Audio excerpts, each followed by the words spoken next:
Next one, when building link building SEO packages for monthly client retainers, how do you factor in costs for cloud stacks like Google Cloud, Amazon S3? Do you put them in your own account and just charge for the build of the site? Or do you add a fixed fee and put it in as a subscription? I just don't want to get caught out in case the cloud sites get so much traffic and incur costs from AWS or the other cloud providers. I mean, it's insane. I've got over 5 S3 accounts right now, each with a minimum of 500 S3 buckets. And some of them have 1,000 S3 buckets, which, by the way, guys, you can, in case you didn't know this, in Amazon, you can request a bucket limit increase. And I've already done that multiple times with some of the accounts.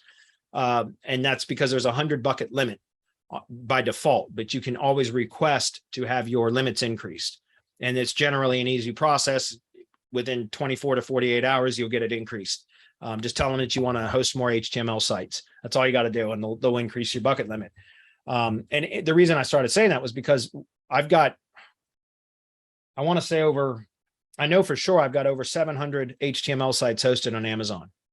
And and I get literally $25 per month bills from Amazon, and that's it. And that's with like 700 HTML sites hosted on Amazon. And I run traffic through them, like through tier 1 links. I don't do it through tier 2s, but through tier 1 links, I run CTR Booster referral traffic. So I use CTR Booster to run referral traffic through tier 1 links. And that's where you get charged. It's not really storage, it's the bandwidth. And again, and I've got hundreds of sites on Amazon S3, and I'll get a bill for $25 and some change right now. It's been going up. 4 or 5 months ago, I'd get a bill for $3, $4. But my link building business continues to grow, so we're adding more and more sites and increasing speed with the speed in which we add sites. So it's growing, but it's nominal. I'm just telling you this because it's not something that you really need to worry about unless you're running a lot of traffic through the cloud sites, which most of the cloud sites aren't really going to get traffic unless you're intentionally sending traffic through them, then I wouldn't worry about it. It is such a nominal charge. It's not worth bothering with. Okay. So again, for my link building clients, because we host the sites on cloud storage, they, the way that I do it is I charge on a domain rebuild. I call them rebuilds. They're not really rebuilt domains, but they're reclaimed domains. But I call them rebuilds. That's just the title I gave it when I started this.